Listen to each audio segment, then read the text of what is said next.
를 도우리라. 이 찬양을 하나님 앞에 한번 드리고 기도하겠습니다. 예. 여기 앞에 이게 안 켜졌어요.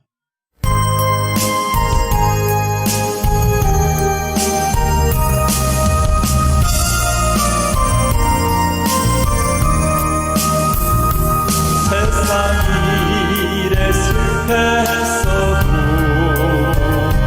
너는 절망하지 말라. 내가 너를 도우리라. 다시 일어서게 하리라. 질병으로 고통당해도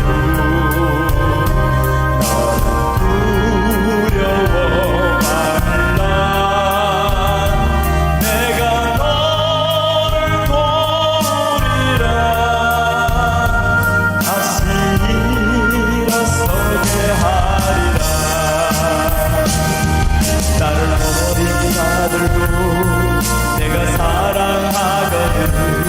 하물며 너희를 그냥 둘러보랴. 나는 너와 함께하네. 너의 하나님 되리니 의로운 오른손으로 붙들리라.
내가 너를 굳세게 하리라.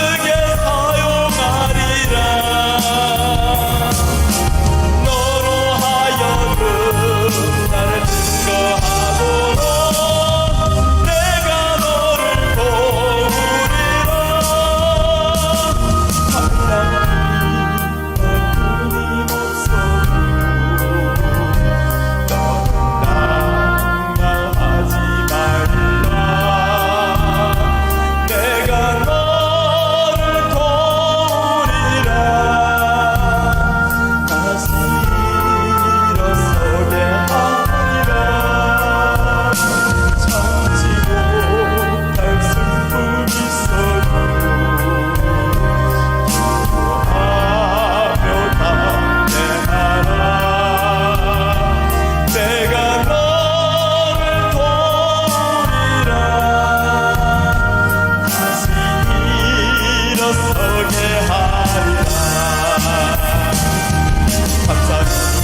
한 가지 간증만 하고 이제 우리 기도하겠습니다.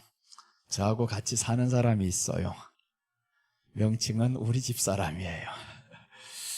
어릴 적부터 많은 아픔 속에 살아왔습니다.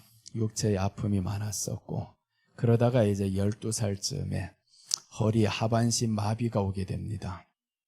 수술을 했는데 실패를 했어요. 19살에 저를 만났어요.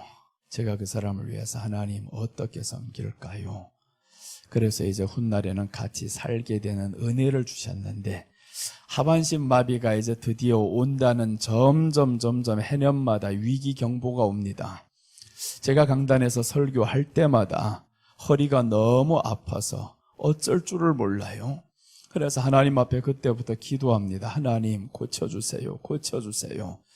하면 할수록 고침은 받지 못해요.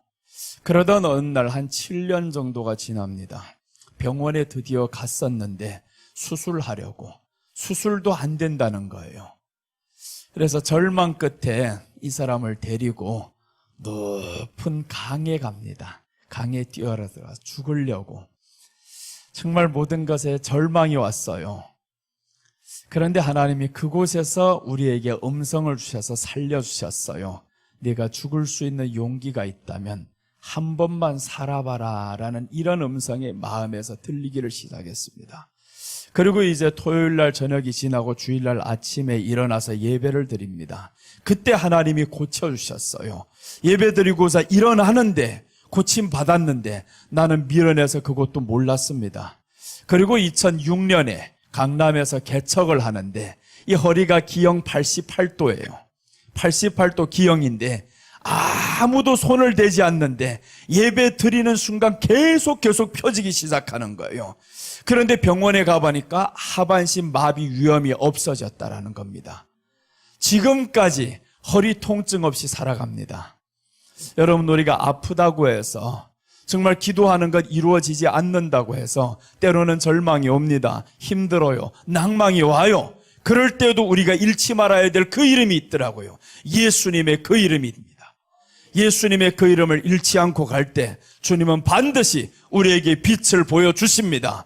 일에 실패를 했어요? 괜찮습니다.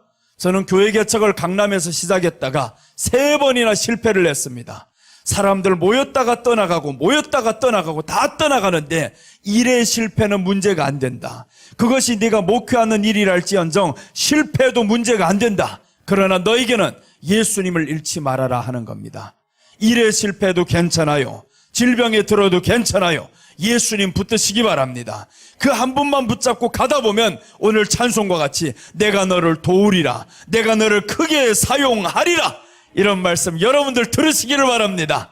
오늘 이 시간에 하나님 앞에 나와서 우리가 한번 하나님 앞에 기도하는데, 주여 내가 지금 아픔이 있습니다. 환경이 힘듭니다. 그 아픔과 환경이 힘듦이 오늘 예수님을 떠나는 계기가 아니라 만나는 계기가 되게 하여 주옵소서. 예수님을 더 의지하고 사랑하는 계기가 되게 하여 주옵소서. 내게도 주님의 손길이 임하여서 고침받는 시간이 되게 하여 주옵소서. 이렇게 한번 주여 한번 하고 기도하겠습니다. 주여! 할렐루야. 아버지 하나님, 은혜를 감사드립니다.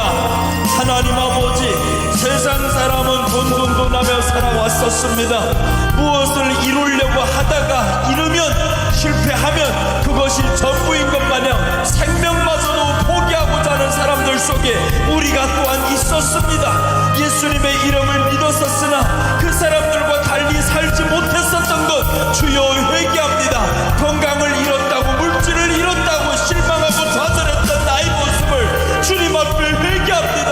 아버지 하나님, 이 시간에 저희들을 긍휼히 여겨 주시옵소서.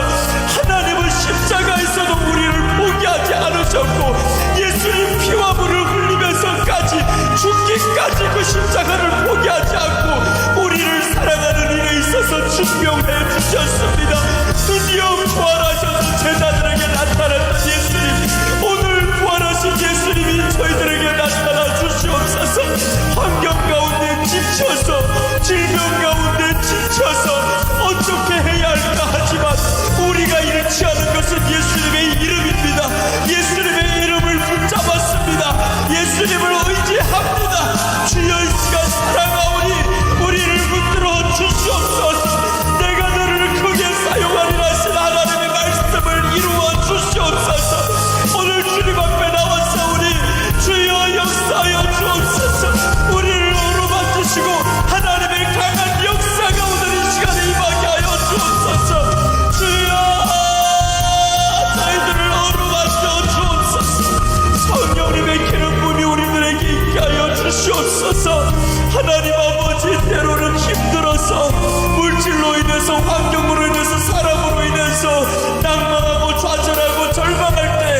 주시옵소서. 지난날까지 내가 아픔이 있었고 질병이 있었고 오늘 고침받았노라. 주님이 오늘 우리를 위하노니, 우리를 위해서 말씀하노니 내가 너를 치유하였노라. 여호와 라파 되신 하나님이 오늘 이 시간에 역사하여 주셔서 우리가 새롭게 되는 시간이 되게 하여 주시옵소서. 주여 역사하옵소서. 아버지께 맡깁니다. 성령님 이 시간 주관하여 주옵소서. 주님을 사모해서 나온 사랑하는 심령들 지켜주시옵소서. 아버지 역사하옵소서. 주님 감사합니다. 지켜주시니 감사합니다. 이 시간도 말씀 내려주시옵소서. 할렐루야. 성령님 감사합니다. 살아계신 하나님 아버지 감사합니다. 이 시간 주님의 시간입니다. 주님께서 충만히 역사해 주시는 시간이어야 합니다. 주님이 우리를 만나 주시는 시간이어야 합니다. 그 만남은 오직 말씀을 통해서 만남인 줄로 우리는 확신합니다. 말씀 가운데 주님 나타나시옵소서. 말씀 가운데 주님 어루만져 주시옵소서. 네가 낫고자 하느냐? 그렇습니다. 낫고자 합니다. 주여 내가 너를 고쳤으니 일어나 걸으라 하시는 그 말씀이 오늘 저희들 가운데 임하게 하여 주시옵소서. 예수님께 맡깁니다. 지혜와 명철을 더하여 주시옵소서. 감사를 드리며 다시 오실 예수님의 이름으로 기도드립니다. 아멘. 세상에 가난도 고난도 다 지나갑니다. 욥이 고난이 오래 갈 것 같았지만 지나갔어요. 제가 3번씩이나 교회가 무너지고 다 떠나가고 했었지만 지금은 교회의 빚을 다 갚았습니다. 이런 역사를 하나님이 일으키십니다. 그 역사에는 우리가 그 앞에 있어야 된다라는 거예요. 네가 떠나가면 어찌할 방법이 없어요. 가룟 유다와 같이 죽었더라 그러면 방법이 없잖아요. 찾아갔는데 죽어버렸어요. 그런 방법이 없습니다. 베드로는 참 지혜로운 사람이었습니다. 3번씩이나 부인하고 배신하고 떠나가지만 죽지는 않더라 이거예요. 주님의 말씀이 항상 마음에 있었습니다. 찾아옵니다. 예수님이 찾아왔을 때 베드로는 그 말씀에 응해서 주님 앞에 주여 나를 떠나소서 죄인임을 고백했던 거예요. 항상 마음에 우리 예수님의 말씀을 간직하고 살아가는 저와 여러분들 되시기를 축복합니다. 어제 시간에 삭개오의 3가지 모습에 대해서 말씀드렸어요. 오늘 이어서 갑니다. 삭개오의 3가지 모습에는 예수님 만나기 전의 모습은 육적인 사람이었습니다. 육적인 사람은 어떤 사람이냐? 돈만 위해서 살아가는 사람, 돈을 위해서 살다 보니까 돈이 생겨야 쾌락인 사람, 반면에 돈이 없으면 그럼 이 사람에게는 기쁨이 사라집니다. 그 육적인 사람이 오늘 교회 안에 많다라는 거죠. 그래서 우리 육적인 사람은 예수님 만나기 전의 모습이었었고요.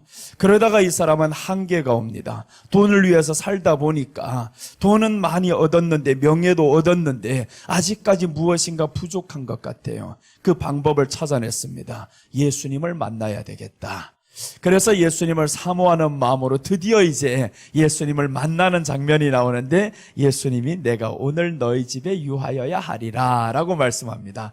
예수님이 들어왔어요. 그때부터 기쁨으로 확 바뀌어집니다. 여러분 어느 단계에 오셨습니까?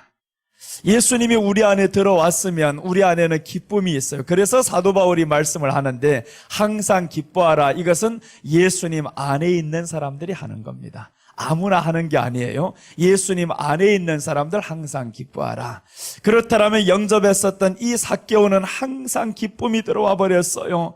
그리고 셋째, 이 사람에게 있어서는 가치관이 바뀌는데 내 소유의 절반을 가난한 사람들에게 주겠다라고 고백합니다. 소유의 절반을 가난한 사람들에게 줍니다. 예수님을 만난 이 사람에게 있어서는 이제는 돈이 가치관이 아니었어요. 돈을 잃어도 괜찮아요. 예수님을 얻었으니 돈이 아무것도 아니에요. 이게 신앙의 경지입니다.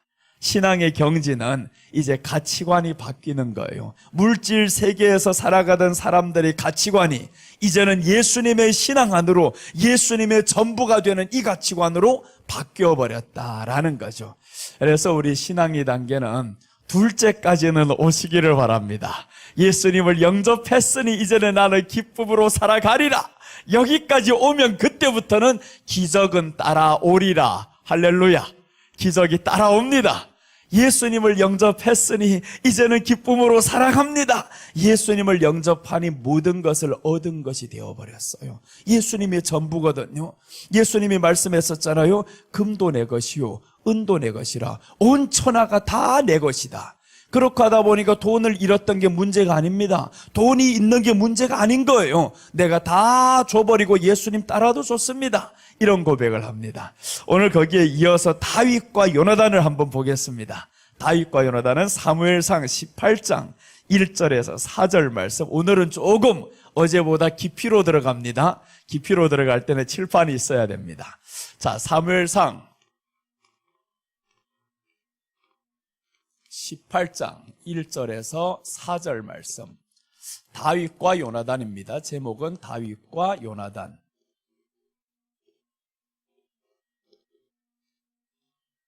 다윗과 요나단인데 1절부터 4절까지 한번 우리 같이 말씀 묵독해 올리겠습니다. 다윗이 사울에게 말하기를 마침에 요나단의 마음이 다윗의 마음과 하나가 되어 요나단이 그를 자기 생명같이 사랑하니라. 그날에 사울은 다윗을 머무르게 하고 그의 아버지 집으로 다시 돌아가기를 허락하지 아니하였고 요나단은 다윗을 자기 생명같이 사랑하여 더불어 언약을 맺었으며 요나단이 자기가 입었던 겉옷을 벗어 다윗에게 주었고 자기 군복과 칼과 활과 띠도 그리하였더라. 자, 오늘 사무엘상 18장은 17장의 내용에 이어서 지금 이 내용이 나오는 장면이에요. 17장은 어떠한 내용이냐 하면 다윗이 골리앗을 죽였습니다. 그리고 18장 이어지는데 사울이 다윗을 왕궁으로 불러들입니다. 그때 이제 요나단이 다윗을 보면서 너무 마음에 감동이 오는 거예요. 그때 사랑 고백을 하는데 자기 모든 것을 군복과 칼과 활과 띠도 다 다윗에게 주겠다 이 말인 거예요. 다윗을 사랑하는 마음이 생겼는데 이 사랑은 사람과의 이런 우정일까? 이런 정도가 아닙니다. 성경은 다 예수님에 대해서 증거한다라고 말씀을 했어요. 그래서 오늘 이 다윗은 어떠한 상황에 돌아온 사람이냐면 골리앗을 죽이고 왔어요. 골리앗은 누구냐면 이스라엘을 괴롭히고 이스라엘을 멸망시키고자 하는 자입니다. 그렇다면 이 골리앗은 마귀를 대표하죠. 마귀는 하나님의 백성을 멸망시키고자 하는데 누가 죽여버렸냐? 다윗이 죽였다라는 것은 예수님이 십자가에서 골리앗인 마귀를 죽였다 이 말인 거예요. 그래서 이제 들고 나올 때 보면 어떻게 나오냐면 다윗의 손에는 칼이 없었습니다.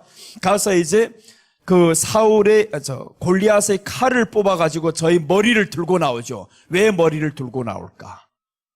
팔도 아니고 다리도 아니고 왜 머리를 들고 나올까? 성경을 이루시는 말씀들을 이제 하나하나 살펴보도록 하겠습니다. 머리를 들고 나면 너무 비참하지 않을까 이렇게 생각할 수도 있어요. 그거는 하나님의 약속된 말씀입니다. 골리앗은 반드시 머리를 쳐가지고 와야 됩니다. 하나님이 그렇게 약속을 하셨어요. 머리를 쳐야 된다라는 약속이 있는데 예수님이 십자가와 오늘 함께 이렇게 연결해서 보도록 합니다. 오늘 다윗과 요나단이 나오는데 다윗이 들어오는데 이렇게 보세요. 모든 것을 다 쳐 죽이고 그리고 이제 골리앗의 머리를 들고 들어왔는데 요나단은 마음에 감동이 와버렸어요. 왜 감동이 왔을까라는 것을 이제 한번 살펴봅니다. 자, 1절에 보시면 요나단과 다윗의 마음이 하나가 되었다라고 나옵니다. 요나단과 다윗의 마음이 하나가 됩니다. 요나단과 다윗의 마음이 하나가 된다.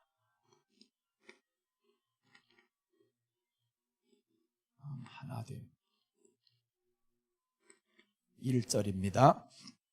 자, 1절 한번 함께 읽겠습니다. 다윗이 사울에게 말하기를 마침에 요나단의 마음이 다윗의 마음과 하나가 되어 요나단이 그를 자기 생명같이 사랑하니라. 요나단이 지금 마음이 다윗과 하나가 되어 그를 생명같이 사랑한다라고 했어요. 마음이 하나가 되었더라. 자, 이 말씀은 요나단이 다윗과 마음이 하나가 됨으로 인해서 요나단의 죽음의 위기까지 옵니다. 사울이 다윗을 자꾸 죽이려고 할 때 요나단이 편을 드는 거예요. 아버지 그렇게 하는 게 아닙니다. 자꾸 편을 들다 보니까 사울이 화가 나니까 손에 있던 창을 요나단에게 던집니다. 그러니까 죽음의 위기까지 오는 거죠. 마음이 하나가 되었다. 이 말씀은 요나단이 다윗과 마음이 하나 되었다. 이 말씀은 성도가 예수님과 마음이 하나가 되어야 된다. 이런 의미입니다. 성도가 예수님과 마음이 하나가 되면 어떤 일까지 감수를 해야 되냐 하면 예수님을 믿는 길에 있어서 위험이 다가오잖아요. 사울이 저를 공격하잖아요. 사울이 저를 공격하는데 그럴 때 요나단은 변론을 합니다. 다윗을 위해서 변론을 하고 다윗의 편이 되어주고 이게 하나가 되면 위험이 따라오는 겁니다. 성도들이 예수님을 따르는 길에 있어서 위험한 일이 온다라는 겁니다. 그럼에도 불구하고 예수님의 편이 되시기를 바랍니다. 이게 오늘 요나단인 거예요. 요나단은 다윗의 마음과 하나가 됐다라고 말씀합니다. 그 어떤 위험이 와도 나는 다윗을 쫓고 다윗과 하나가 되는 일에 변치 않으리라. 그랬던 요나단을 하나님이 얼마나 사랑하시냐 성경에서 기억을 하시고 훗날에 요나단이 죽습니다. 죽는데도 불구하고 다윗이 저희 후손들을 다 챙겨줍니다. 그럼 이 말씀은 뭐냐? 우리가 예수님 위해서 고난당해요. 예수님 위해서 살아갑니다. 예수님 위해서 쫓아가요. 그러면 예수님이 우리가 죽었어도 여러분들이 후대를 지켜주리라 그 말씀이 아닙니까? 우리를 지켜준다라는 거죠. 그래서 우리가 자녀들을 잘되게 하는 복이 있다면 그 길이 있다면 예수님을 그 어떤 일에 있어서도 예수님과 하나가 되는 겁니다. 예수님과 하나가 되려면 우리가 해야 될 게 몇 가지가 있어요. 사람들이 길을 따라가려면 어떻게 해야 되냐? 하나가 되는데 우리와 예수님이 어느 정도로 하나냐 하면 손잡고 가는 하나가 아닙니다. 성경은 뭐라고 말씀하냐 하면 갈라디아서 2장 20절 여러분들 다 아시죠? 내가 그리스도와 함께 십자가에 못 박혔나니 이제는 함께 십자가에 못 박혔으니까 묶여버린 상태를 의미하는 거예요. 나하고 예수님이 함께 지금 묶여버렸어요. 자, 이 말씀을 우리 함께 읽고 그 다음에 다시 돌아오겠습니다. 내가 그리스도와 함께 십자가에 못 박혔나니 그런즉 이제는 내가 사는 것이 아니요 오직 내 안에 그리스도께서 사신 것이라. 이제 내가 육체 가운데 사는 것은 나를 사랑하사 나를 위하여 자기 자신을 버리신 하나님의 아들을 믿는 믿음 안에서 사는 것이니라. 고백은 좋죠. 믿음 안에서 사는 것이니라 했는데 그런 믿음 안에 사는 것이라는 것은 오늘 하나가 돼야 됩니다. 성도가 예수님과 지금 하나가 돼야 된다. 이게 오늘 이 본문에 대한 해석입니다. 성도, 예수님과 하나. 예수님과 하나가 돼야 됩니다. 이렇게 하나가 돼야 되는데 그럼 하나가 되려면 어떻게 해야 되느냐? 이제 우리는 이미 십자가에서 하나가 되었어요. 묶였단 말이에요. 묶였으면 이 사람은 가는 방향이 같아야 됩니다. 묶여 있는데 방향이 다르면 그럼 서로가 귀찮아요. 너무 힘들어요. 나는 이쪽으로 가려고 하고 너는 이쪽으로 가려고. 어차피 우리는 십자가에 못 박혔으니까 방향이 다르면 서로 고통이 와요. 그래서 길을 같이 한다, 마음이 하나가 됐다라는 것은 이제는 이 두 사람이 완전히 하나가 되었어요. 예수님과 우리를 보면 십자가에서 하나가 되었으면 너는 방향이 같아야 된다라는 거예요. 예수님의 방향은 아버지 집으로 가는데 우리 방향은 자꾸 세상으로 나가요. 그러면 그때부터 고난이 오고 힘들어진다라는 겁니다. 우리가 예수님을 이길 수가 없어요. 따라가는 게 편합니다. 십자가에 못 박혔다라고 하면 예수님께 따라가는 게 편한데 자꾸 방향을 달리해가지고 이렇게 갈라 그러면 너만 지쳐. 결국은 우리가 예수님 길로 따라 들어올 수밖에 없는데 끌려서 오기보다는 자원해서 가는 게 편한 길입니다.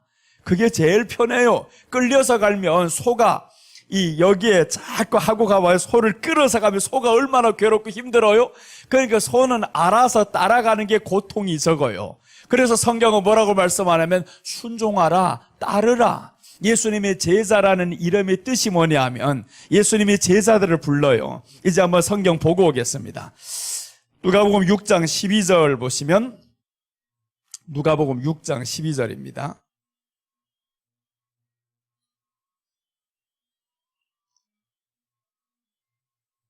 자, 우리 함께 읽겠습니다.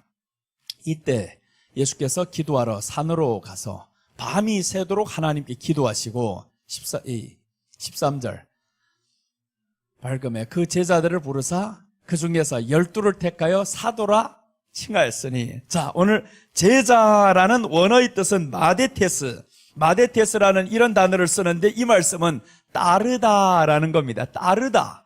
그럼 제자는 예수님을 따라야 되는 거예요. 예수님을 끌고 가면 안 되는데 따른다. 근데 이제 제자와 함께 가다가 예수님이 십자가에 못 박히는 그 순간에는 다 도망갔었죠. 길이 다르다라는 거예요.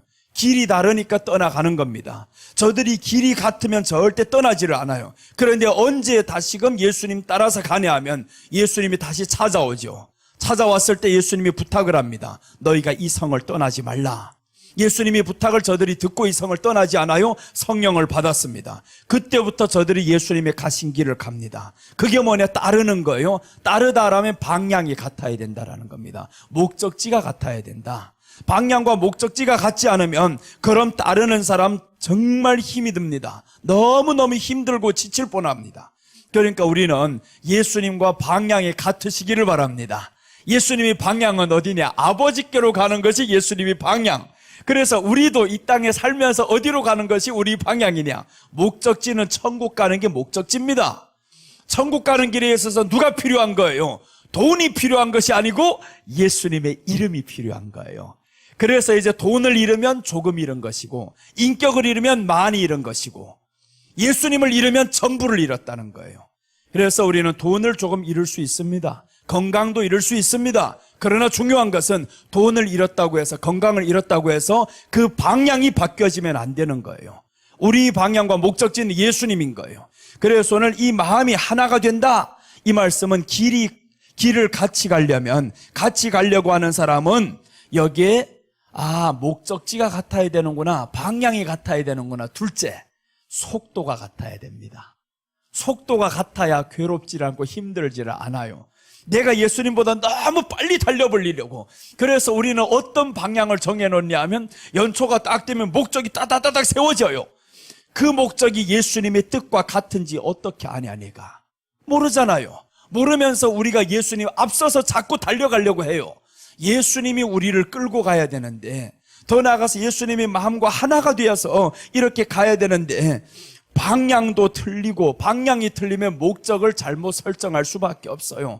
속도를 같이 낼 수가 없어요. 우리는 같이 걸어야 편합니다. 우리가 이런 시합을, 경기를 해보죠.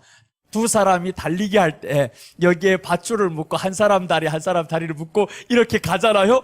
그런데 이게 속도가 틀리면, 나는 남자고 우리 와이프는 여자라고 하면 내가 자꾸 빨리 뛰려고 하는데 이 사람이 달려오지를 못하는 거예요. 박자에 맞춰가지고 달려가야 이게 최종 목적지까지 편하게 갈 수 있고 우승을 할 수 있는데, 혼자만 빨리 뛴다고 되는 게 아니라는 거예요. 그래서 오늘 여기에 예수님을 따르는 사람들 다 요나단과 다윗의 마음이 하나가 됐다. 이 말씀은 성도와 예수님이 하나가 돼야 되는데, 하나 된 사람은 같이 가려면 그제야 해야 될 일이 있는데 방향이 같아야 된다고 했습니다. 우리 방향은 천국 방향이 돼야 됩니다. 예수님이 이 땅에 왜 오셨냐? 우리를 구원하라고 오시기 왔다, 그렇게 말씀을 하죠. 예수님의 이름의 뜻을 보면 저가 자기 백성을 저희 죄에서 구원할 자이심이라 함이라 라고 했어요. 자기 백성을 구원해서 뭐 하려고요? 아버지 나라로 인도하려고요. 우리를 죄에서 구원하신 목적이 있어요. 아버지 나라로 인도하는 겁니다. 그런데 사람은 구원은 받았어요. 이 땅에서 구원받았다고 하면서 온통 어디에 마음을 두고 살아가요? 여기에 마음을 두고 살아가는데, 그게 바로 광야에서 있었던 이스라엘 백성들입니다. 이스라엘 백성들이 저 광야에 나왔는데, 이 광야에 왔다라는 것은 애굽에서 떠나서 나왔었잖아요. 그런데 이 사람들이 마음이 어디에 있냐 하면 저 애굽에 있어요.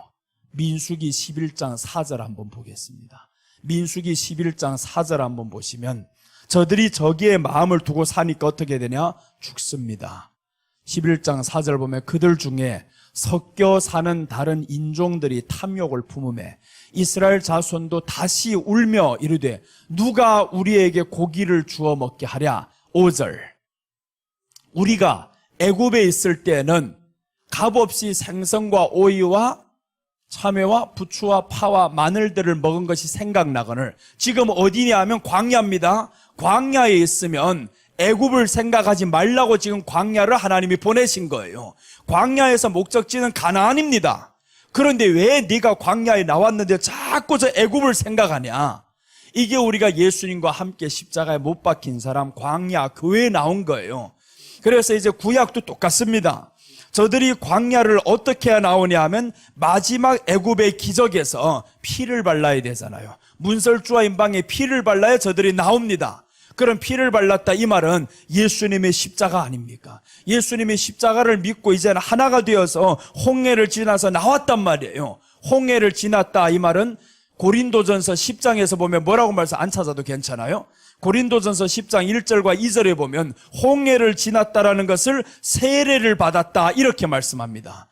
그럼 홍해를 지났다 이 말씀은 로마서에서 세례란 뜻을 무엇으로 해석을 하냐 하면 예수님과 함께 장사됨을 의미한다라는 거예요. 함께 장사됐다. 그럼 예수님과 함께 죽었어요. 이제는 이 죽었다는 행위를 고백하는 것이 세례와 침례란 말이에요. 그 다음에 이제 광야에 나왔습니다. 그럼 이제는 다 죽었는데 왜 자꾸 애굽을 생각해요? 이 방향이 틀린 거예요. 너는 지금 이 방향 다시 돌아가는데 하나님은 지금 방향인 저 가나안으로 인도하려고 하는 거예요. 그래서 방향 틀린 사람들이 다 죽습니다. 광야에서 하나님이 말씀하는데 모세와 여호수아와 갈렙 외에는 가나안 땅에 들어갈 자가 없으리라라고 하죠. 다 죽어요. 방향이 틀린 사람들 다 죽습니다. 그럼 이제 어떤 사람들 가냐 하면 광야에서 태어난 사람들이 들어가는 거예요. 애굽을 경험하지 못한 사람들. 애굽을 경험했던 사람들은 자꾸 애굽만 생각해요. 저기에서 십자가를 믿었는데 여기에 나왔는데도 자꾸 지금 믿고 있으면서도 저기만 자꾸 생각해요. 그게 우리들의 기도와 우리들의 신앙이면 안 된다라는 겁니다. 그래서 우리가 광야에서 지금 해야 될 일이 있다면 애굽을 빨리 잊어버리는 겁니다. 애굽을 지워버리는 거예요. 그래서 이제 말씀드렸잖아요. 돈을 잃은 것은 조금 잃은 것이다. 별것 아니다. 건강 잃은 것도 조금 잃은 것이다. 우리가 가야 할 길은 아버지 집이고 아버지가 예수님이 인도하는 그 길로 가는 건데 건강 잃으면 어떻습니까? 돈을 잃으면 어떻습니까? 그게 내 모습이었어요. 내 모습이었다면 내가 예전에 그랬습니다.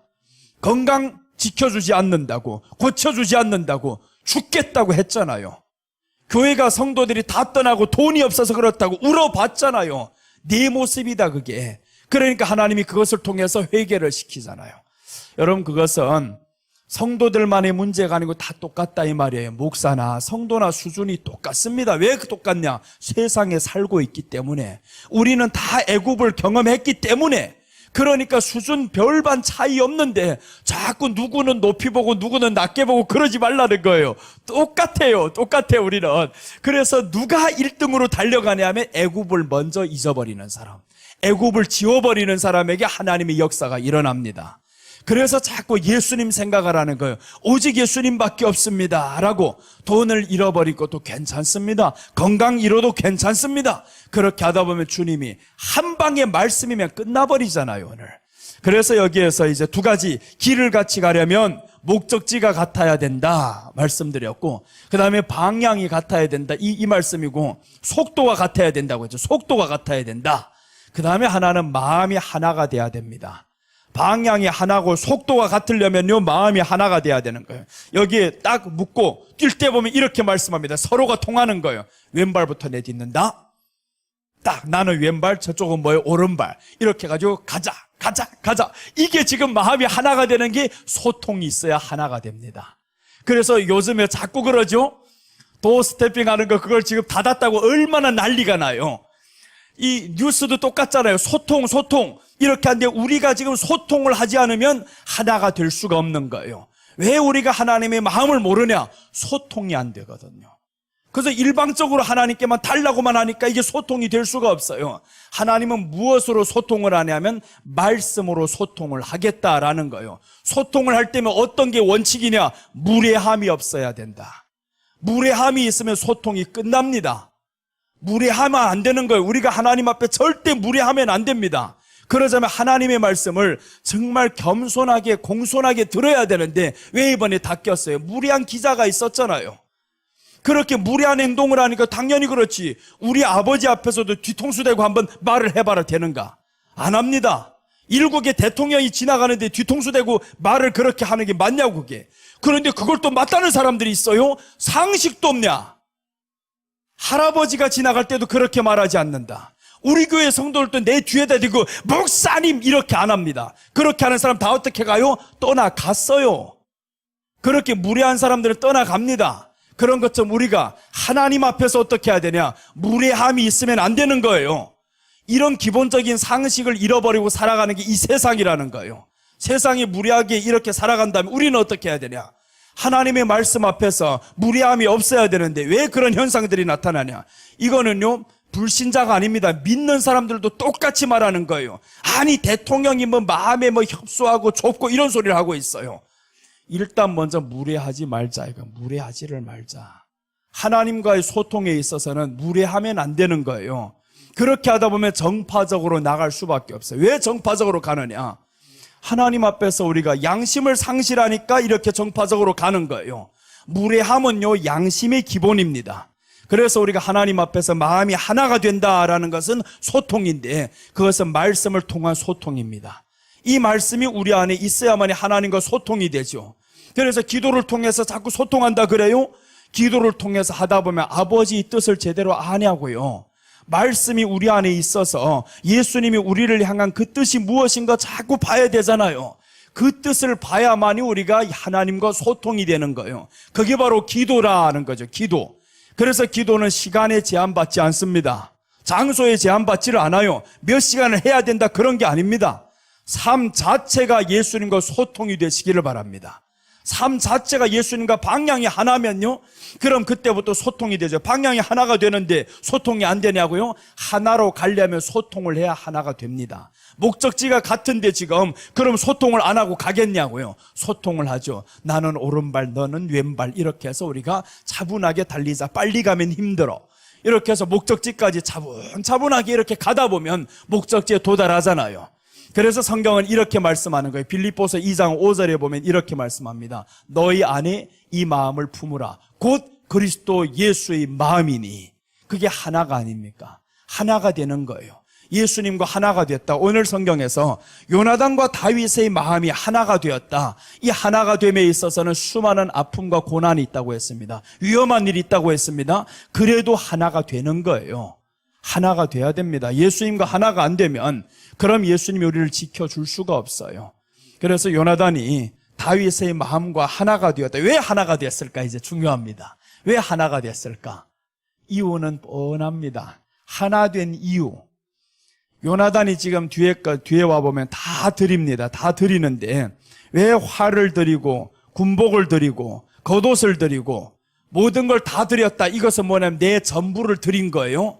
드린 이유가 있는데 왜 드렸냐 하면 다윗이 골리앗을 죽이지 않았으면 내가 가진 모든 것은 골리앗의 것이 됩니다. 골리앗이 빼앗아 가는 거예요. 내가 가지고 있던 이 왕자라는 이 명예와 나아가서 이 모든 활과 군복과 겉옷과 내가 소유한 모든 것이 골리앗이 자꾸 쳐들어오는데 누구도 전쟁터에 나가는 사람 없어요. 그래서 마귀를 이길 수 있는 분은 예수님밖에 없다 이거예요. 다윗이 이겼다라는 것은 다윗이 가장 작은 사람이었잖아요. 어린 사람이었잖아요. 예수님이 이 땅에 오셨을 때 초라하게 보였습니다. 사람들 보기에는 초라한 예수님, 목수의 아들이었었고 이런 예수님이 누구를 이겼냐? 골리앗과 같은 마귀를 이겼다 이 말이잖아요. 마귀를 이겼다. 자, 이제 한번 조금 더 깊이로 들어갑니다. 다윗이 지금 전쟁터에 이기고 나서 머리를 들고 왔었죠. 머리를 들고 와서 저희 칼을 들고 이 머리를 확 잘라버리고 머리를 들고 왔단 말이에요. 그걸 왜 들고 와야 되냐? 창세기 3장 15절의 예언의 말씀이 이루어지는 장면입니다. 창세기 3장 15절 우리가 함께 다 읽겠습니다. 3장 15절 보시면 내가 너로 여자와 원수가 되게 하고 내 후손도 여자의 후손과 원수가 되게 하리니 여자의 후손은 내 머리를 상하게 할 것이요 너는 그의 발꿈치를 상하게 할 것이니라. 여자의 후손이 누구예요? 예수님이죠. 예수님이 머리를 상하게 한다고 했잖아요. 머리를 상하게 한다고 했는데 발꿈치를 들고 오면 되냐고요? 안 되잖아요. 그러니까 머리를 확 들고 왔다. 이 말씀은 우리가 거기를 통해서 예수님이 십자가에서 마귀의 머리를 박사내는구나, 이걸 보여주는 거라는 거예요. 그래서 다윗을 통해서 우리는 누구를 보냐? 예수님을 보는 거예요. 야, 다윗의 승리는 예수님의 승리였었구나. 그런데 그 승리를 하는데 사울이 괴롭히잖아요. 사울이 괴롭힌다라는 것은 진리를 모르는 사람이죠. 예수님이 십자가에 못 박힐 때 누가 저를 못 박습니까? 진리를 모르는 제사장들, 서기관들이잖아요. 진리를 모르는 사람들은 결국에 예수님을 핍박하는 것처럼 오늘 다윗을 핍박하는 사울은요, 진리를 모르는 사람이었어요. 하나님의 말씀과 관심이 없는 사람, 멀리 떨어진 사람, 이런 사람들은 결국에 다윗을 핍박합니다. 그런데 누가 여기에서 하나가 되냐? 요나단인 거예요.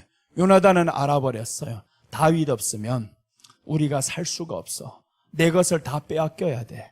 예수님 없으면 나 살 수가 없어요. 마귀가 와서 나를 진탕 밟아버려도 나는 할 수가 없어요. 다 빼앗깁니다. 예수님께 드리는 게 낫지 마귀인데 강제로 빼앗겨 가겠냐고요. 구원의 은혜를 안다라는 거죠. 구원의 은혜를 아니까 이 사람은 다윗의 마음과 하나가 되는 겁니다. 여러분, 우리가 구원의 은혜를 알고 사시기를 바랍니다. 구원의 은혜 하나면 다 끝났어요. 왜 끝났냐? 이 모든 걸 다 잃어야 됩니다. 요나단이 소유한 거 다 잃어야 되는데 다윗이 와서 이 모든 걸 다 돌려줬잖아요. 하나도 빼앗기지 않게 한 거예요. 다 그대로 있게 만들었습니다. 그러니까 요나단은 안 거예요. 야, 내가 지금 가지고 있는 이것은 다윗 아니면 이거 없는 거야. 그래서 다윗에게 다 줍니다. 멋있죠? 요나단이 멋있다라는 것은 성도의 기본입니다. 이게 기본인 거예요. 나를 구원해 준 사람, 내게 모든 것 다 돌려준 사람에게 우리가 자그마한 거 드려서 감사합니다라고 하는 건 기본이 아닙니까? 그런 기본을 지금 잃어버리고 살아간다라는 거예요. 이런 뉴스들을 자꾸 보면서 마음이 참 아플 때가 많아요. 어떻게 세상은 이렇게 기본을 점점 잃어가느냐. 그게 세상이라면 괜찮아요. 교회 안에 그것들을 또한 잃어가는 사람들이 있다라는 거예요. 자, 우리 함께 한번 성경 보겠습니다. 이사야서 29장 13절 봅니다.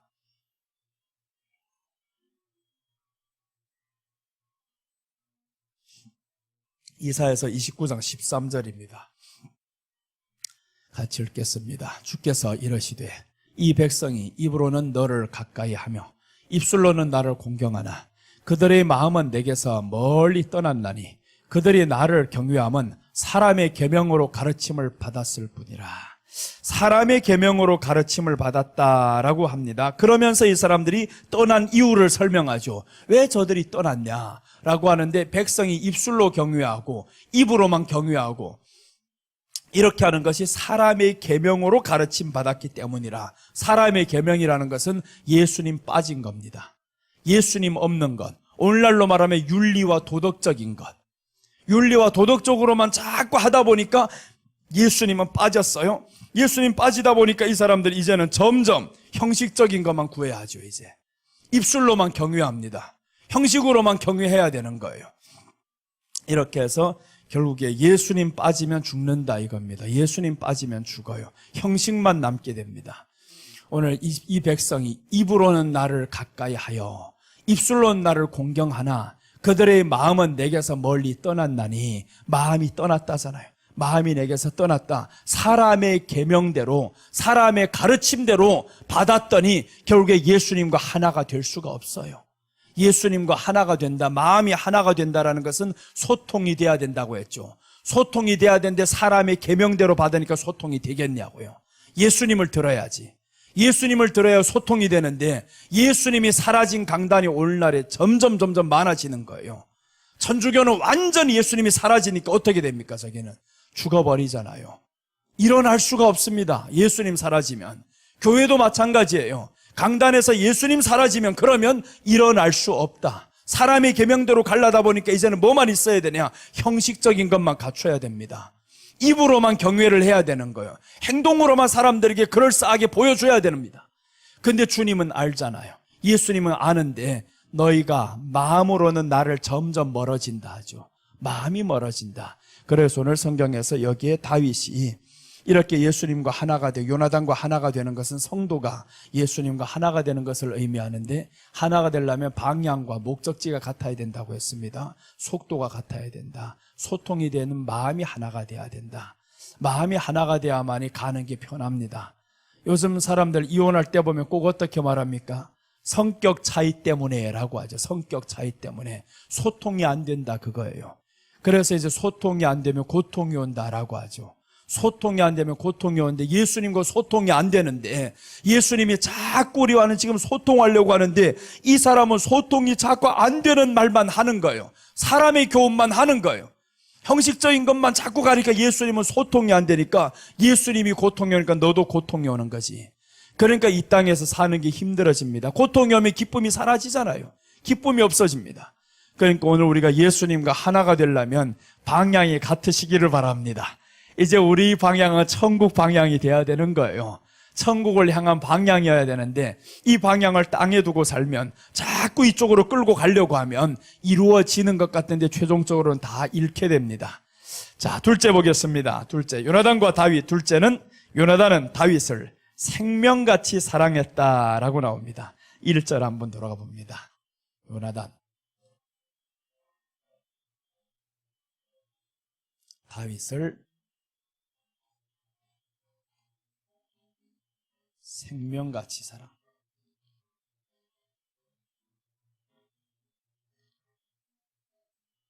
생명같이 사랑했다. 1절 함께 읽겠습니다. 1절 읽으면 다윗이 사울에게 말하기를 마침에 요나단의 마음이 다윗의 마음과 하나가 되어 요나단이 그를 자기 생명같이 사랑하니라. 둘째 이어지는 겁니다. 여기에서 예수님과 하나가 되니까 그 다음에 뭘 하냐? 둘째는 요나단이 다윗을 생명같이 사랑했다라는 거죠. 그럼 이 말씀은 성도는 예수님을 생명 다해 사랑해야 함을 의미합니다. 성도는 예수님을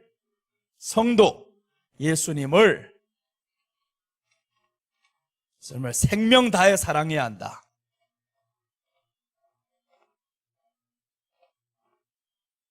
생명 다해서 사랑해야 됩니다. 이것을 지금 가르쳐 주는 거예요. 요나단이 순서를 보면 우리에게 너무 잘 가르쳐 주나요? 다윗과 하나가 되니까, 마음이 하나가 되니까 이제 오는 것은 생명같이 다윗을 사랑하는 거예요. 이것은 남자와 남자의 사랑이 아닙니다. 성도와 예수님의 사랑을 이렇게 보여주는 거예요. 왜 생명같이 사랑했냐면 다윗이 생명 걸고 요나단을 구했잖아요. 이스라엘을 구했잖아요. 다윗이 나간 거 생명 걸은 겁니다. 아무도 생명 걸고 나가지 못해요. 사울도 나가지 못하는 그 전쟁터에 다윗이 아무것도 필요 없이 나간다. 이게 말이나 됩니까? 예수님이 이 땅에 오셨을 때 보세요. 아무것도 없어요. 돈이 있어요. 배경이 있어요. 뭐가 있어요? 아무것도 없이 무모하게 와서 전쟁을 합니다. 그런데 이겼잖아요. 다윗이 전쟁터는 바로 무모한 전쟁과 똑같습니다. 나아갈 때 보면 전혀 겨루어 싸울 수 있는 이 1%의 승산도 없는 거예요. 그런데 다윗이 이겼다?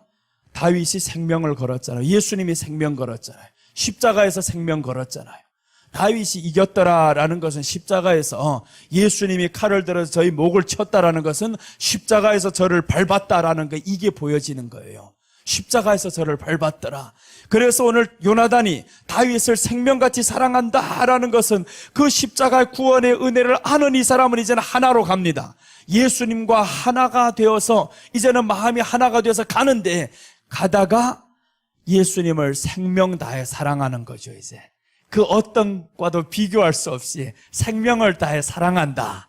이게 오늘 요나단과 다윗입니다. 생명 다해서 예수님을 사랑하는 이 성도의 모습을 요나단을 통해서 지금 보여주는데, 구원받은 사람이잖아요. 요나단은 오늘 구원받은 우리 모습인 거예요. 이 사람이 다윗을 생명같이 사랑했더라. 성도가 예수님을 생명 다해 사랑해야 됩니다. 마태복음 23장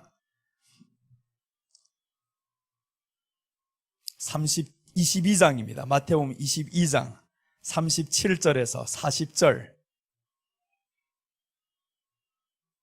자, 37절부터 한번 봅니다. 예수께서 이러시되 내 마음을 다하고 목숨을 다하고 뜻을 다하여 주 너희 하나님을 사랑하라 하셨으니 이것이 크고 첫째 되는 계명이요 둘째도 그와 같으니 내 이웃을 내 자신과 같이 사랑하라 하셨으니 이 두 계명이 온 율법과 선지자의 강령이니라 라고 했습니다. 내 마음과 뜻과 힘을 다해서 주 너희 하나님을 사랑하라. 어떤 사람이 사랑할 수 있냐면 요나단이 다윗이 나를 살려주셨다.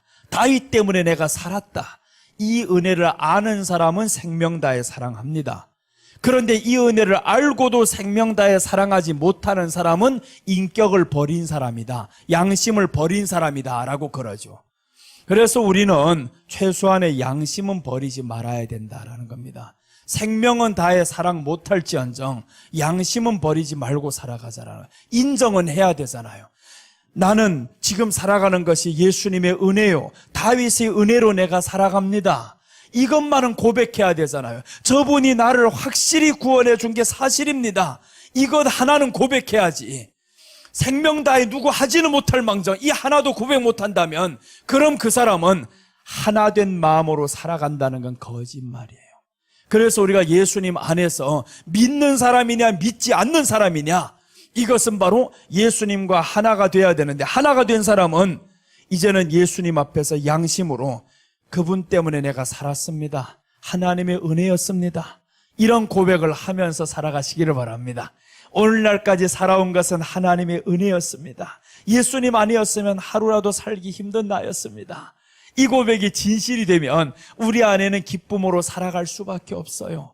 얼마나 기쁠까. 그래서 예수님이 우리에게 소원하는 바가 있다면, 네가 마음을 다하고 힘을 다하고 뜻을 다하고 주 너의 하나님을 사랑하라, 이것을 예수님이 보여주신 거예요. 예수님이 몸소 보여주셨잖아요, 하나님을 어떻게 사랑하는지. 그래서 십자가에서 하나님을 사랑하면서 이제 내가 하나님을 이렇게 사랑한다라는 걸 보여주셨고, 그것은 하나님이 또한 우리를 얼마나 사랑한다라는 것을 십자가에서 동시에 우리에게 보여주신 거예요. 그러니까 우리는 두 가지를 다 같이 받은 거죠. 예수님을 통해서는 하나님을 사랑하는 법을 배웠고요, 예수님의 죽음을 통해서는 하나님이 우리를 사랑한다라는 것을 또한 알게 되었고, 두 가지를 다 받은 거예요. 그래서 우리가 이제는 사랑은 못할 망정 은혜는 알고 살자, 여기까지를 가야 됩니다. 내가 목숨 다해 사랑은 못할 망정 은혜는 알아야지 이제. 그래서 은혜를 알고 하나님 앞에 감사로 살아가야 되는 겁니다. 항상 하나님 앞에 감사하고 기뻐하고, 조금 슬픈 일이 있어도 예수님 한번 생각해 보면서 한번 웃어보자, 이렇게. 세상에 뭐 이런 노래도 있잖아요. 한번 뭐 웃어보자, 뭐 이런 노래가 있는데 잘 몰라 그래요. 자, 다윗은 요나단을 이렇게 사랑해서 자기 생명을 던져서 요나단 전부를 구원했습니다. 이제 구원하고 들어오는 장면이 오늘 이 본문인 거예요. 이 다윗, 사울의 왕궁에 지금 들어온단 말이에요. 그 사울의 왕군 누구냐? 우리가 다 왕이잖아요. 세상에 자기만 왕이에요. 내 얼굴 하나만 흠집 내봐라, 자존심 하나만 흠집 내봐라, 용서 못해. 그게 누굽니까? 왕이지. 내가 왕이니까 상처 주면 안 되는 거예요. 누구도 나를 상처 주면 견디지 못하는 거예요. 내가 왕이니까. 근데 성경은 뭐라고 말씀하냐면, 사도들은 다 말씀합니다. 주 예수 그리스도의 종된 나, 누구는 종이라는 거예요. 예수님이 나를 구원해 주셨으니까 나는 이제는 주님의 것으로 살리이다 라는 이런 고백으로 살아야 되는데, 다 내가 왕이 되었어요, 주라는 고백이 없어요. 예수님이 주고 나는 종이고 이래야 되는데, 우리가 주님 하잖아요, 주여 하잖아요. 주여라는 고백은 나는 종입니다라는 거예요. 종이 뭔 그렇게 자존심이 많아요? 종이 뭔 한 끼를 잘못 먹었다고 그렇게 투덜댑니까? 종이 그러면 안 되는 거예요. 종은 그저 먹을 것 주시면 감사하고 먹을 것 없으면 기다리면 되고, 그게 종인 거예요. 그런데 종이 어느 날 살다 보니까 주인이 너무 잘 대해주니까 이게 자식인 것 마냥 완전히 아들보다 더 특권을 누리려고 해요. 물론 우리는 언제 진정한 아들이냐? 하늘나라에 가면 완전히 누립니다. 이 땅에서는 예수님 위해서 살아야 되는 종이에요. 종이면서도 때로는 한번 속으로는 나는 그래도 종 같은 아들이야 이래야지. 완전히 이게 뭡니까? 지금 하나님의 아들이면서 이제 종처럼 겸손하게 살아가야 되는데, 종처럼 살아가야 되는데 이제는 종처럼 산다, 이게 다 사라져버립니다. 너무 당당해져 버렸어요. 그래서 우리 안에 두 가지 같이 공존하시기를 바랍니다. 예수님의 이름을 생각하며 세상에선 당당하며, 그리고 성도들 앞에 섰을 때는 우리는 항상 겸손하며, 이렇게 두 가지를 가야 되는데, 오늘 이렇게 요나단은 다윗을 생명같이 사랑했다. 성도는 예수님을 생명 다해 사랑해야 됩니다. 이제 우리가 해야 될 일이 있다면 남은 생애를 예수님 위해서 사셔야 되는 거예요. 우리 성경에 한번 보면 사무엘상에는 어떤 내용이 나오냐 하면, 다윗이 전쟁터에 갑니다. 이 다윗과 저 블레셋이 계속 전쟁이 오래 가는 거예요. 다윗이 전쟁터에 가는데 다윗이 전쟁을 하다가 전쟁 중에서 이렇게 말씀하는 거예요. 야, 내가 저 베들레헴 성문에 있는 그 운물을 좀 먹고 싶다. 그 물만 먹으면 힘이 날 것 같은데. 그러니까 베들레헴까지 가자면 저 블레셋을 뚫고 지금 들어가야 되는 거예요. 목숨 걸고 지금 누가 들어갑니까? 다윗이 생각해보거나 불가능한 거예요. 전쟁에서 누가 저 물을. 그래서 먹고 싶다라는 소원이 있을 뿐입니다. 베들레헴에 있는 그 물을 좀 먹고 싶다. 그랬는데 거기에서 세 용사가 나타납니다. 그래요? 세 용사가 그 적진을 뚫고 들어가는데 많지도 않아요. 세 사람이 적진을 뚫고 베들레헴 거기에 가서 물을 떠와 버렸어요. 물을 떠온 거 보니까 세상에 이 사람들이 들고 왔는데 머리부터 발끝까지 다 피로 투성이가 됩니다. 그래서 다윗이 물 떠온 것을 가지고 쏟아버리는 거예요. 내가 어찌 저를 피를 보면서 그 물을 마시리요 하면서 안다라는 거죠. 너희들이 나를 위해서 생명 바쳐서 물 떠온 것을 안다. 이게 성도의 모습이잖아요. 우리가 예수님 위해서 생명 바쳐 이렇게 살아가면, 우리가 이렇게 생명 바쳐 드리면 주님이 안다라는 거예요. 내가 너를 안다. 너희들이 피땀 흘려 섬긴 것을 내가 안다라는 이런 말씀을 해주시는 겁니다. 그러니까 우리가 피땀 흘려서 주님 앞에 한번 섬겨보시기를 바랍니다. 한번 피땀 흘려서 섬기다 보면 주님이 알아주시는 거예요. 다윗이 알아주셨다라는 것은 주님이 알아주셨다라는 겁니다. 그래서 생명 다해서 오늘 이 요나단은 다윗을 생명같이 사랑했다. 성도가 예수님을 이렇게 생명 다해 사랑했다라는 겁니다. 자, 요한일서 4장 18절 한번 보겠습니다.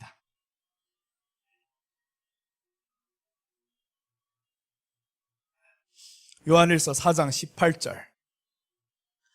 자, 사랑 안에 두려움이 없고 온전한 사랑이 두려움을 내쫓나니 두려울 때는 형벌이 있습니다.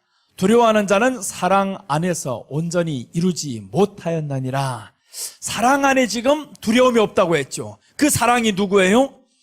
생명 다해 예수님을 사랑할 때 두려움이 없는 거예요. 내가 사람을 사랑해가지고 두려움이 없어요? 남녀간에 사랑하다가 강도가 들어오면 두려움이 없습니까? 두려움이 서로 생겨가지고 빨리 나가봐 그러지. 빨리 나가보라. 그럼 여자는 어떻게 해요? 남자 보고 나가보라. 여자가. 남자는 또 두려워가지고 당신 먼저 나가봐 서로 그러다가 싸워요. 사랑한다고 나를 위해 죽는다더니 강도가 들어왔는데 나보고 먼저 죽으라고 이렇게 싸움이 일어나잖아요. 사랑은 누구를 향한 사랑이냐? 예수님을 향해서 생명 다해 사랑할 때 두려움이 없다 그 말인 거예요. 사랑하니라는 것은 예수님을 사랑하는 그 사랑 안에서 그렇게 예수님 생명 다해 살다 보니까 요나단이 두려움이 없잖아요. 아버지가 창을 던져도 두려움이 없잖아요. 끝내는 다윗을 살려주는 길을 이 사람은 선택합니다. 끝까지 다윗을 살려주는 거예요. 다윗을 위해서 내 생명을 바치리라라고 나가는 사람이 요나단인 거예요. 멋있잖아요. 이게 바로 우리의 모습이 되기를 주님의 이름으로 축원합니다. 이렇게 예수님을 생명 다해 사랑하면 우리 안에는 두려움이 없어져요. 두려움이 없다. 이제 다시 한번 읽겠습니다. 4장 18절 이제 한번 열어주셔요. 4장 18절은 사랑에는 두려움이 없나니라고 해서 두려움이 없고 온전한 사랑이 두려움을 내쫓나니라고 했습니다. 온전한 사랑이. 세상에 온전한 사랑이 어디 있습니까? 예수님을 향한 사랑, 생명 다해 사랑하는 그 사랑이 온전한 사랑이라는 거예요. 그 사랑을 하면 우리 안에 두려움을 내쫓나니라고 합니다. 여러분, 우리가 돈이 없어요. 환경이 힘들어요. 병이 왔어요. 그랬을 때 예수님을 생명 다해 사랑하면 질병이 두렵냐고요? 두렵지 않습니다. 돈 없는 환경이 두렵지 않습니다. 예수님 위해서 생명 다해 한번 사랑하면 그럼 주님께서 다 열어주시더라라는 겁니다. 열어주십니다. 어제 저녁에 마칠 때 이런 말씀을 드렸죠. 우리가 주님 사랑하다 보면 주님의 소리를 듣는다고. 주님이 우리에게 말씀하신 예민한 소리를 듣는다고요. 어려움이 오기 전에 주님이 가르쳐 준다고요. 나는 코로나가 터지기 2년 전에 알았어요. 주님이 분명히 코로나라는 이름을 몰랐지만 얼마 지나지 않으면 어려움이 온다. 어려움이 온다. 그래서 교회를 딱 사고 나서 분명히 선포했습니다. 우리 성도들한테 빚을 빨리 갚아야 됩니다. 대출 이자 빨리 갚아야 됩니다. 3년 안이라고 분명히 선포를 했어요. 3년 안에 빚 갚지 못하면 우리가 어려움이 옵니다. 힘들어져요. 그렇게 해서 했는데 2년이 지나고 있다니 코로나가 터지면서 성도가 절반이 떠나가는 거예요. 그런데 빚은 그때 많이 갚았습니다. 그리고 1년 지나가지고 대출이자 다 갚았어요. 하나님이 가르쳐주는 게 이 마음에서 어려움이 온다, 고난이 온다. 세상을 보는 눈을 하나님이 열어주시는 거예요. 왜 자꾸 금리를 내릴까. 그러다가 금리 올리는 일이 이제 온다라는 것을 보여주시는데 지금 보세요. 금리를 계속 올리고 있잖아요. 얼마나 힘들어집니까? 그런데 우리는 올릴 때 점점 금리를 내려갈 때 교회를 샀단 말이에요. 교회를 사고 점점 이자는 적어져. 이자 계속 적어져. 이상하게 3.8%에 샀는데 다 갚을 때 보니까 2.8% 된 거예요. 우리 금리가. 그렇게 해서 다 갚았어요. 다 갚고 났더니 1년 뒤부터 지금 올라가는 거 보세요. 지금 이제는 기준금리가 5% 가죠. 5%대로 지금 3% 이상 4%대로 가는데 대출금리는 더 비쌉니다. 8%, 9% 다 와버렸어요. 얼마나 힘드냐고요. 그래 하나님이 먼저 가르쳐주는 거 네 마음에. 이 마음에 가르쳐주니까 하나님 앞에서 그래 준비합시다. 가르쳐준데 준비 안 하면 되냐고요. 준비를 해야지. 내일 비가 온다는데 우산 준비 안 하면 되냐고요. 믿음으로 믿습니다 하는 건 믿음이 아닌 거예요. 준비하는 것이 믿음인 거예요. 그래서 하나님 앞에 우리가 말씀으로 자꾸 채워놓고 하다 보면 하나님이 말씀을 통해서 보여지게 만들어요. 이 안에서 하나님이 가르쳐 주신단 말이에요. 이 가르쳐 주신 대로 딱 가다 보니까 2년 뒤가 딱 되니까 이런 문제 터질 때 그때 성도들이 놀라버린 거예요. 어떻게 알았냐고. 나는 모릅니다. 하나님이 알지. 내 안에 성령님이 말씀을 하신단 말이에요. 말씀을 통해서 환경을 보여주시는 거예요. 내려갈 때 있으면 올라갈 때 있다. 이게 세상도 다 알잖아요. 근데 사람들은 그게 모르는 거예요. 왜 모르냐? 욕심이 내 눈앞을 가려버렸으니까. 그럼 모르는 거예요. 욕심이 눈앞을 가려버리니까 분명히 내릴 때 있으면 올라갑니다. 올라갈 때 있으면 내릴 때가 있고 이게 세상의 이치란 말이에요. 그 세상의 이치가 누가 막아버리냐? 너희 욕심이 가로막는다라는 거예요. 욕심이 가로막아. 그래서 우리 성도 집 사겠다는 사지 말라고 했는데 1년 전에 사지 말라. 지금 사면 안 돼. 한 사람은 말을 들었어요. 사지 말라고. 내가 살할 때 사라고. 그런데 한 사람은 그때 이제 천정부지로 뛰어 올라갈 때 집을 사버렸어요. 지금 아파트가 어떻게 됐냐? 오늘 아침 보니까 제일 급락한 지역이 세종시랍니다. 세종시 6억 아파트가 3억이 되어버렸어요. 천안으로 이사 갔던 우리 성도가 하나 있는데 내가 사지 말라고 해서 너무 지금은 아니다. 그런데 지금 아니면 안 될 것 같아요. 왜 그러냐 하면 가장 대출금리가 낮을 때 대출금리 낮지 올라가면 어떡하려고. 감당도 못할 게 올라가면 어떡하려고. 그렇게 해서 결국에는 산 사람이 있는가 하면 사지 않은 사람이 있어요. 내가 말합니다. 이제 살 때가 온다. 금리 다시 내려올 때가 있다고. 분명히 올라가면 내려올 때가 있으니까 이제 내려오는 그 시점에 사라고 내가 이제 한번 말을 해줄 거예요. 그때 사면 된다고. 지금 보세요. 대출 규제를 또다시 푼다고 그러죠. 푼다. 이런 날이 다 옵니다. 그런데 이게 뉴스를 보면서 보이지 않냐? 보이지 않는 이유는 하나인 거예요. 탐욕이 너희 앞을 가리면요, 성령님이 우리 안에 지혜를 줍니다. 그 지혜를 주는 소리가 들리지 않는 거예요. 그래서 우리는 하나님과 예수님을 생명 다해 사랑하다 보면 우리 안에 두려움이 사라지는데 이 두려움은 진리가 있어야 두려움이 사라지는 거예요. 진리가 우리를 자유케 하나니라고 하죠. 진리가 있어야 자유를 얻는데 어디에서나 자유를 얻지 못해요. 그래서 우리가 예수님을 생명 다해 사랑하다 보면 주님이 우리를 피할 길을 내시는 거예요. 자꾸 어려움이 오기 전에 말씀을 해주십니다. 미리 알려주시는데 탐욕이 가로막으면 보이지 않아요. 그럼 가면 갈수록 너는 어려워진다라는 겁니다. 자, 오늘 이렇게 사랑에는 두려움이 없다라고 했습니다. 예수님을 사랑하면 두려움이 사라집니다. 두려움에는 형벌이 있음이라라고 했죠. 형벌이 있음이라. 왜 두려워요? 반대로 말하면 예수님을 생명 다해 사랑하지 않으면 두려움이 온다 이 말이잖아요. 두려우면 그게 형벌이다. 그래서 이제 하나님은 두려움을 주시는 하나님이 아니라고 하잖아요. 두려움을 누가 주느냐? 마귀가 준다. 그러니까 형벌이 있는 거예요. 그래서 우리 안에 두려움이 있을 때마다 어떻게 기도를 해야 되냐면 주님을 사랑하지 않은 것 용서해 주세요. 주님을 사랑하고 하나님을 사랑하면 이 두려움이 사라지는데 그러면 한 번, 두 번 기도하다 보면 사라져요? 사라지질 않아요. 이게 현실이란 말이에요. 사라지려면 어떻게 해야 되냐? 사라질 때까지 말씀 채워넣어야 됩니다. 사랑이 될 때까지 사랑을 해야 되는 거예요. 그래야 되는데 한 번, 두 번 하다가 사람들 포기를 해버려요. 그러니까 이 사람들 말씀 채워지고 해야만 이게 되는데, 콩나물도 물을 하루아침에 줬다고 이튿날 자라는 게 아니란 말이에요. 자랄 때까지 물 주잖아요. 자랄 때까지. 그게 어떤 사람 너무 급해가지고 물을 하루에 왕창 많이, 하루 종일 물 주는 사람이 있어요. 다 썩어버려. 우리가 너무 급하면 안 된다라는 거예요. 세상 것을 이루기에 너무 급하지 말라. 말씀을 채워넣는 것도요, 밤이 새도록 24시간을 사모하는 게 아니에요. 사모할 수 있을 때 놓치지 말고 사모를 해야 되는 겁니다. 만사를 제쳐놓고 와서 하는 것도 아닌 거예요. 하나님이 때와 기한을 우리에게 주신다라는 겁니다. 그 때를 놓치지 말고 하나님 앞에 드리자라는 거예요. 그럼 하나님이 우리 안에 말씀으로 채워 넣어줍니다. 또 한 번 채워 넣어주고 또 한 번 채워 넣어주고. 나는 17살 때 죽을 병이 들었어요. 그때 하나님이 내게 잠을 못 자게 하는 병입니다. 너무 아프니까 잠을 잘 수가 없어요. 온몸이 쑤셔대고 살이 3일 동안 소변을 못 보면요, 살이 온통 다 아픕니다. 전체가 어디를 걷지도 못할 정도로 발바닥이 아프고, 찌르면 손을 여기 슬쩍 대도 아프고, 그 정도로 아프니까 뭘 하냐 하면 성경책을 앞에 병원에서 성경책을 펼쳐놓고 계속 읽어요. 24시간을 성경을 읽습니다. 그죠? 이렇게 한 주일 내내 성경을 읽다가 하나님이 고쳐주셨어요. 의사의 손길과 함께, 기도의 손길과 함께 하나님이 고쳐주셨는데, 그때 바로 이 말씀인 거예요. 사랑 안에 두려움이 없다. 그때 어떤 마음이 없냐면 죽는다라는 생각이 없었어요. 나는 죽는다라는 이 생각 하나도 없어요. 그렇게 아프면서도 어떻게 성경 받는지 몰라요. 계속 성경 보고 또 성경 보고 늘 마음에 기쁨만 있었어요. 그러니까 하나님이 역사를 하죠. 사랑에는 두려움이 없다. 두려움은요, 우리를 공포를 조성해가지고 죽음으로 몰고 갑니다. 그래서 우리 안에 두려움이 없는 사람은요, 환경을 정확하게 볼 수가 있어요. 한번 놀라보세요. 헐떡 놀라버리면 수많은 세포들이 내 안에서 죽어갑니다.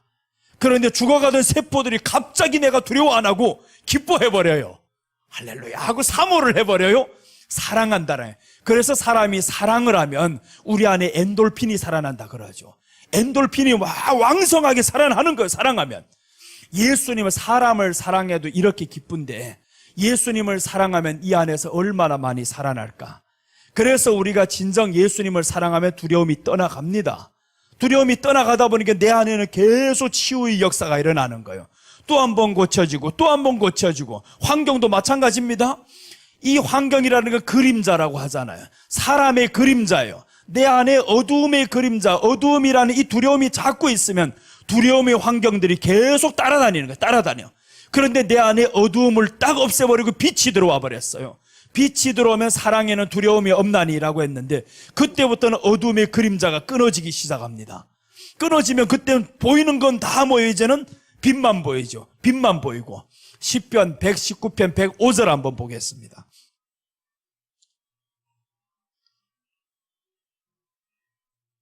시편 119편 105절 이 말씀을 보면요,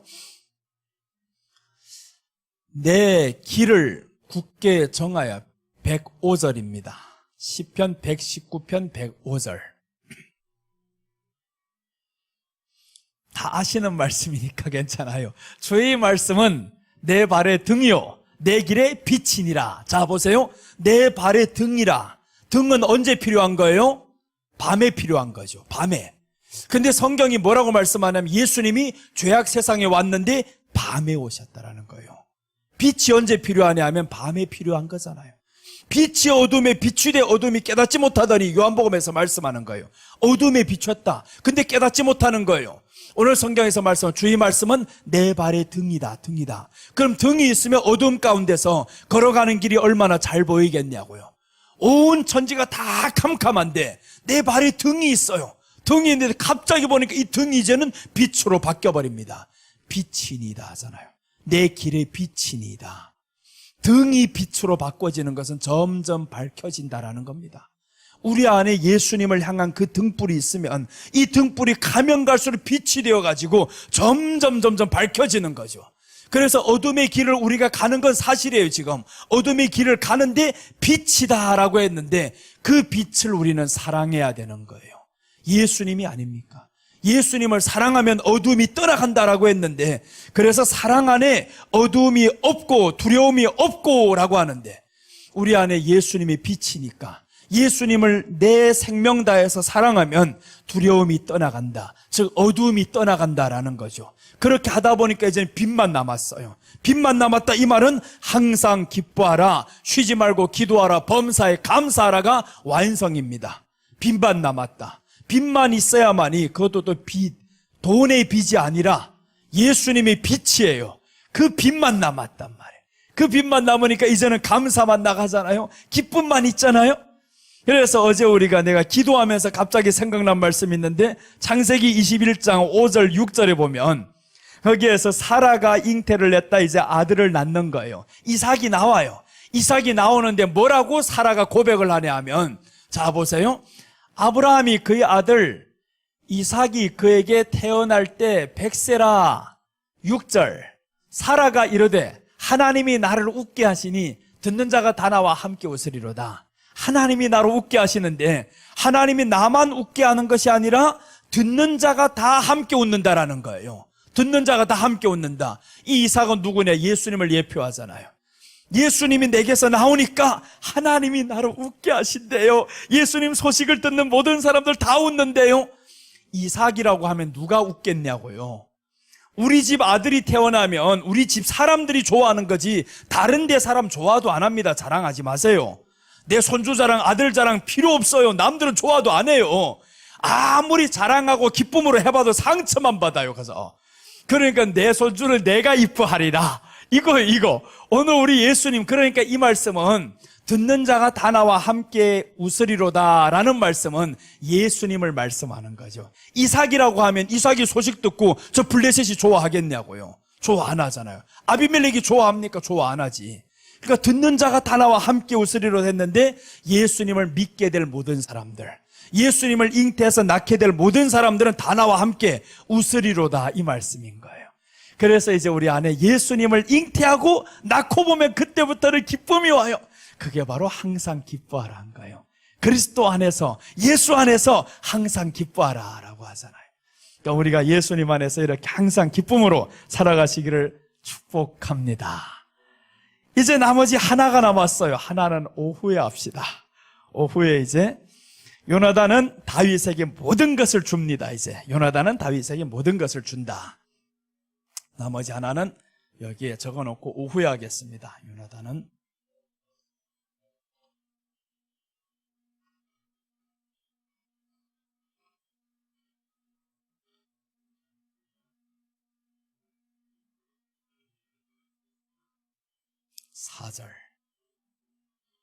사절입니다. 요나단은 다윗에게 모든 것을 준다.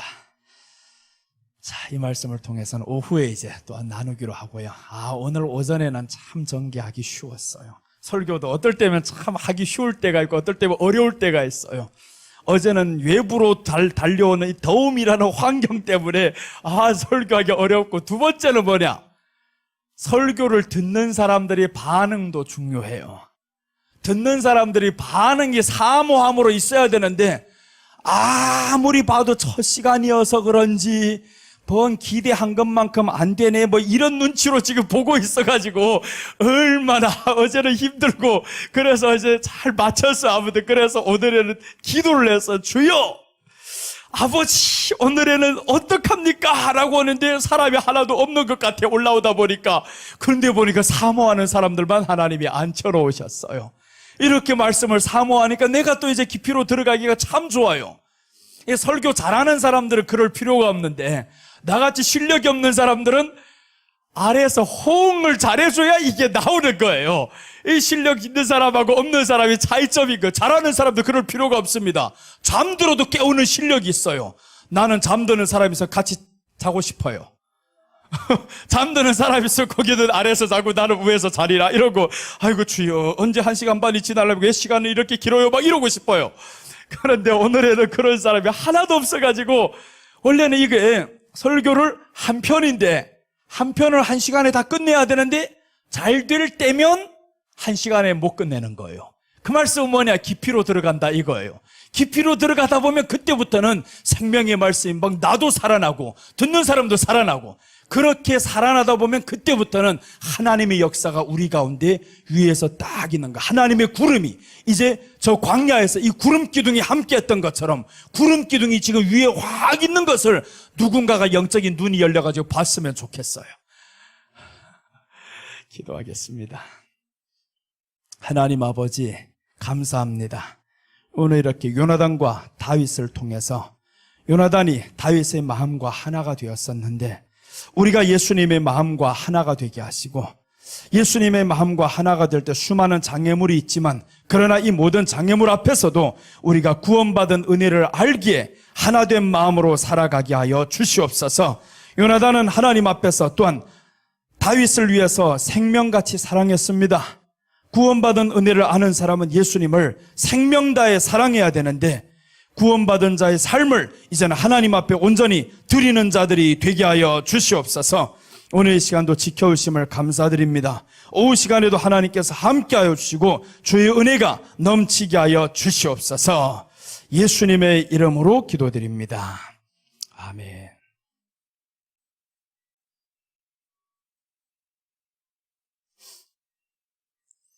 아까 보니까 저 뒤에 있던 어떤 젊은 사람이 하나 있었는데, 어떤 얘기할 때 톡 튕겨나가네 하면, 무례하다, MBC 기자가 무례하다, 그 말에 지금 딱 나가더라고요. 여러분, 우리가 이런 말을 했다는 건 정치적인 이야기로 듣지 마세요. 이거는 하나의 상식인 거예요. 예수님 믿는 사람들 상식 잃어버리면 신앙이 못 들어갑니다. 양심 위에 신앙이 들어가는 거예요. 양심도 없는 사람 신앙 들어간다, 거짓말인 거예요, 그게. 그러니까 우리는 선한 양심을 가지자, 착한 양심을 가져야 되는데, 아니 할아버지 앞에서도 그렇게 말을 하면 안 되는 게 이게 상식이 아닙니까? 근데 일국의 대통령 앞에서 그렇게 말하는 게 그게 상식이냐고. 상식 깨버린 걸 말하는데, 그렇게 하는 사람이 오늘 하나가 될 수 없다는 거. 예수님과 하나가 될 수 없다. 이 예수님과 하나 될 수 없다는 말을 하는데 왜 그쪽으로만 듣는지 몰라. 그러면 안 됩니다. 우리는 정파적으로 들어가지 말아야 되는데, 중요한 것은 예수님을 향한 그 상식은 이 안에 갖추고 살자. 세상이 틀리고 맞고는 분별하고 살자는 거예요. 내가 누구 편이네 이런 말을 하지 말아야 됩니다. 그러나 예수님 말씀에 근거해서 우리는 제대로는 말을 할 수 있어야 되잖아요. 자, 오늘 준비한 예물을 하나님 앞에 드리겠습니다. 우리 찬양은 내가 너를 도우리라, 이 찬양을 드리면서 또한 하나님 앞에 준비한 예물을 드립니다. 내가 너를 도우리라.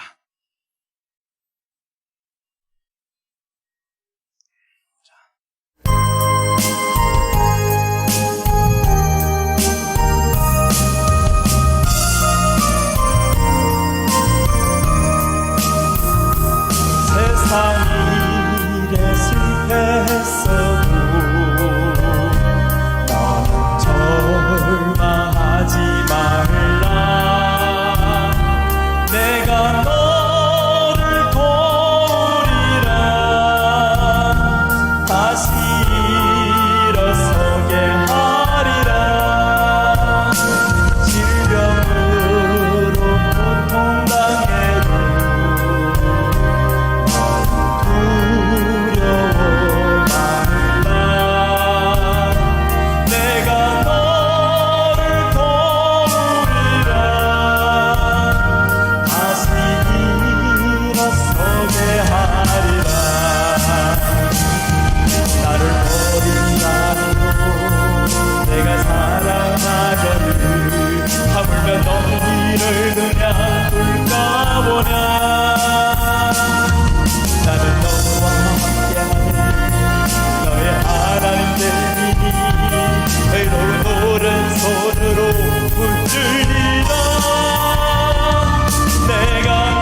오늘 여러분을 크게 사용하실 줄 믿습니다. 환란이 있어요. 부족하고 미련합니다. 그러나 우리 주님이 함께 하시고 약속합니다. 내가 너를 도우리라. 내가 너를 일으켜 세우리라. 네가 지금 아파? 내가 너를 고치리라. 네가 지금 힘들어? 내가 해결하리라. 오늘 다윗이 요나단과 마음이 하나가 되었던 것처럼, 요나단이 또한 다윗과 하나가 되어서 생명같이 사랑했던 것처럼, 오늘 주여 내가 주님을 그렇게 생명 다해 한번 사랑해 보렵니다. 주여 나를 도와주세요. 성령여 나를 역사해 주세요. 이렇게 주여 세 번 하고 기도하겠습니다.